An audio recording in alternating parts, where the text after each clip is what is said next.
또 그 평소에 아주 도저히 잘 이해가 안 되는 부분이 있어서 오늘 한 가지만 질의하려고 합니다.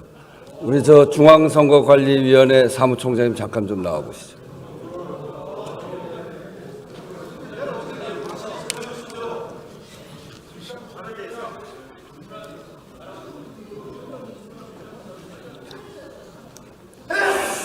네, 수고하십니다. 아까 권칠승 의원이 질문한 거에 대해서 부정선거 의혹에 대해서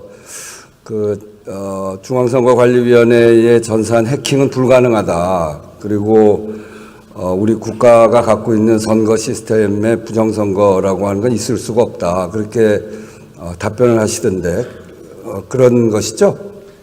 네, 그렇습니다. 저희 선관위 입장은 부정선거 조작행위 자체가 불가능하다는 뜻이 아닙니다. 네. 지금 현재 시스템으로는 부정선거를 시도하는 순간 투표 과정이나 개표 과정에서 반드시 드러나게 되는 상황이고, 지금 부정선거라는 자들이 주장하셨던 21대 국회의원 선거나 대선에서 벌어지는 그런 내용들은 다수의 아까 말씀드렸다시피 실물 투표제 하에서기 때문에 투표지 자체도 조작을 해야 되는 게 필요합니다. 네, 그렇죠. 그렇죠. 예, 그렇기 때문에 사후 검증에서 당연히 드러날 수밖에 없는 구조를 갖고, 또한 실행행위자가 한두 명 가지고는 되지 않습니다. 그래서 저도 지난번 선거 치른 사람으로서 총선거지 선거를 치를 때 이게 전자투표를 하는 것이 아니고 투표용지를 받아서 투표하는 사람이 가서 투표를 하고, 그리고 투표함으로 모아서 그것을 개표장에 가서 각 후보자들이 추천하는 개표 종사원들이, 개표 감시원들이 다 감시하는 상태에서 개표 종사원들이 개표하잖아요. 그리고 그것을 모아서, 저는 노원구니까 노원구 선거관리위원회에서 다 집계를 해서 당락을 거기서 발표한단 말이죠. 여기에 무슨 전산 조작을 한다거나 하는 여지가 있을 수가 없는 거죠. 저희가 이 전산 시스템에 대해서 보완을 강조하고 있는 부분은 현행 투표제 자체가 사전 투표제를 지금 채택하고 있습니다. 네네. 그러다 보니까 전국적으로 하나의 단일 선거로서 통합 선거인 명부를 가지고 실제적으로 사전 투표를 하는 경우에는 각 읍면동 해당 사전 투표소하고 전자적으로 연결을 해서 네. 그 투표자가 정당한 선거권자인지를 확인하고, 그 선거권자가 어느 관할 선거구에 해당하는 선거인인지를 확인해서 별도로 거기에 해당하는 투표지를 인쇄 발급하도록 되어 있는 시스템입니다. 그렇기 때문에 사전 투표제를 운영하기 위해서는 반드시 그와 같은 선거 시스템을 이용할 수밖에 없는 구조입니다. 그렇지만 그것은 사전 투표제를 실행하기 위해서 반드시 필요한 것일 뿐이고, 네. 그로 인해서 사전 투표지가 발급되는 순간 그것은 본투표에서 행해지는 투표지와 동일하게 똑같죠. 투표함에 넣고, 네, 그렇죠. 다만 이제 관외, 관내가 분리가 되어 있으니까 관할 선거위원회에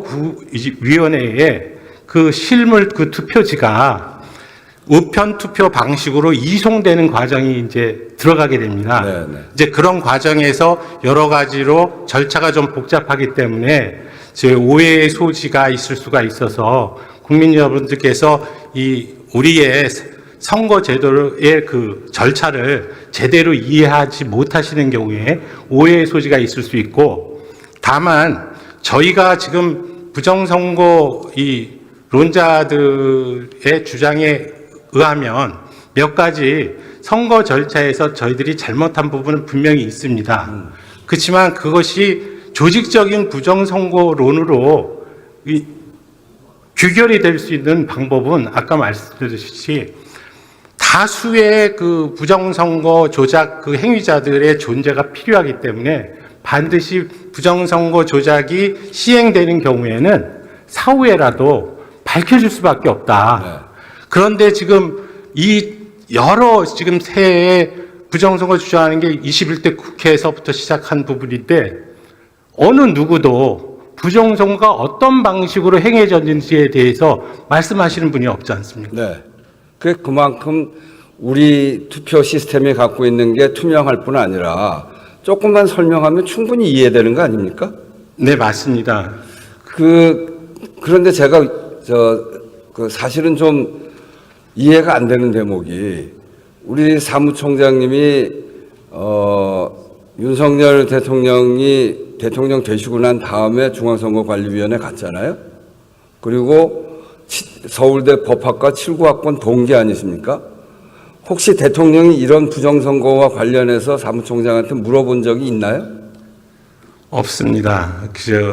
그리고 그러면 지금 이제 이 부정선거 의혹 때문에 계엄까지 왔다고 그러는데 정말 이 나라가 아주 이 일 때문에 엉망이 된 거 아닙니까? 그러면 이 부정선거 의혹이 유튜버들이 제기를 해서 굉장히 넓게 퍼졌는데 그러면 그 의혹에 대해서 우리 중앙선거관리위원회에서는 얼마큼 설명을 했나요? 그분들 모셔다가 충분히 설명하지 않았나요? 그런 기회가 없었나요? 예, 그런 기회는 없었고 네. 지금 저희가 2023년도에 국정원으로부터 보안 컨설팅, 즉 전작 우리 시스템 전산 장비에 대한 보안이 제대로 갖춰졌는가에 대한 부분에서 합동 컨설팅 사업을 시행한 바 있습니다. 그래서 그 과정을 통해서 어느 정도 의구심이 해소됐으리라고 생각을 했고요. 네. 그 다음에 22대 국회의원 선거를 잘 치러야 되겠다는 생각 때문에 제가 여러 가지로 절차도 쭉 개선을 해왔고 실제적으로 21대 국회의원 선거 때 부정선거에 휘말리면서 126건의 이제 선거 소송이 제기됐었습니다. 물론 한 건도 지금 인용된 바는 없고 하지만 22대 국회의원 선거 때 CCTV 보관 정서를 24시간 외부에 공개함으로써 실질적으로 모든 국민께서 관심 있으신 국민께서 볼 수 있도록 투표함을 직접적으로 지켜볼 수 있도록 조치를 했고 개표 과정에서도 수검표 과정을 도입해서 그러니까 이제 제 얘기는 그거 그렇게 투명하게 했는데 네. 결국은 부정선거 의혹이 사회적으로 굉장히 팽배하게 퍼져 있고 그러니까 그렇게 믿는 사람들이 많고 또 그런 의혹 때문에 대통령은 계엄까지 했다고 하고 그런 점에서 보면 중앙선거관리위원회 특히 대통령 임기 후에 사무총장으로 임명됐고 중앙선거관리위원회 가장 핵심적인 대통령의 친구라고 하는 분이 가서 좀 설명이라도 좀 하고 그런 오해를 불식시키고 그리고 그렇게 의혹을 갖고 있는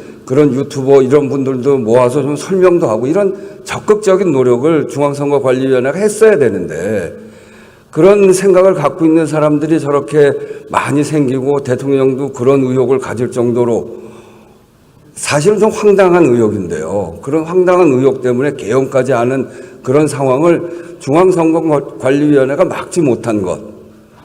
그건 저는 참 잘못이라고 생각합니다. 네, 그 지적에 공감하고 저희들이 제대로 국민들에게 선거제도에 대한 홍보라든지 부정선거에 대한 반박 이런 부분들을 제대로 수행하지 못한 부분은 저희들 스스로 인정하겠습니다. 그리고 지금과 같은 이 국론이 부려되는 사태에 저희 선관위도 책임이 있다라는 생각을 하고 있습니다.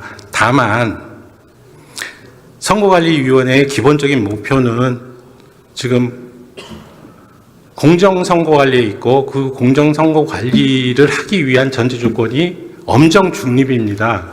그래서 제가 총장으로 와서도 제일 조심스럽게 생각했던 것이 선거관리위원회가 중립성 시비를 걸리면 제대로 공정한 선거관리를 의심받게 된다. 그래서 언행이라든지 이런 부분들을 최대한 양쪽 정당이나 이런 부분들의 오해를 사지 않도록 나름 중립을 지키려고 노력하다 보니까 너무 좀 소극적으로 대응한 부분도 있는 것 같습니다.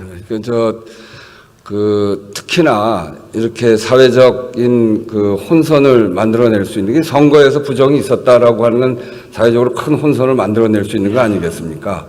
근데 특히나 저는 사무총장님이 대통령하고 동기고 친구고 또 그래서 누가 보더라도 대통령하고 가까운 분인데 이런 분이 나서서 적극적으로 부정선거가 없었다고도 이야기하고 대통령한테도 설명도 하고 그렇게 했어야 되는데 그렇게 하지 못했어요.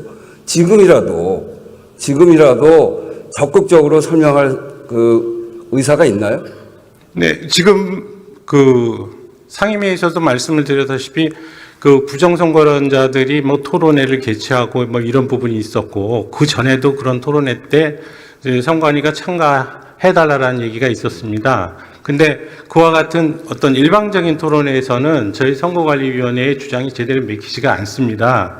그렇기 때문에 만약 뭐 대국민적인 무슨 토론회나 이런 것들이 필요하다면 공개적인 방송사를 주관하고 패널 숫자도 정확하게 그 일정 숫자로 맞추고 그런 식으로 대등하게 대국민을 설득하는 차원에서 서로 토론을 해보는 것도 하나의 방법이라고 생각은 하고 있습니다. 네, 그러니까 그 대통령과 대통령 주변에 계셨던 분들이 부정선거 의혹을 진짜 그렇게 믿었다면 중앙선거관리위원회에 있는 가장 가까운 자기 동기들 불러서 좀 물어나 좀 보고 그러고 그 확신을 가져도 늦지 않을 텐데 그렇게 한 것도 잘못입니다만 중앙선거관리위원회가 그렇게 부정선거 의혹을 제기하는 쪽에 대해서는 앞으로도 정부가 나서서 적극적으로 대응도 하고 그렇지 않다는 것을 설명하는 일이 굉장히 중요하다라고 하는 것을 다시 말씀드리면서 질의를 마치겠습니다. 네, 이거 제가 얘기한 거는 아직도 유튜브 하는 사람들 중에 많은 사람들이 그렇게 믿고 있기 때문에 윤석열 대통령의 그 임기 중에 사무총장으로 가신 대학 동기께서 이렇게 말씀하시는 게 필요하다고 생각해서 질의를 했습니다. 네, 잘 이해했습니다.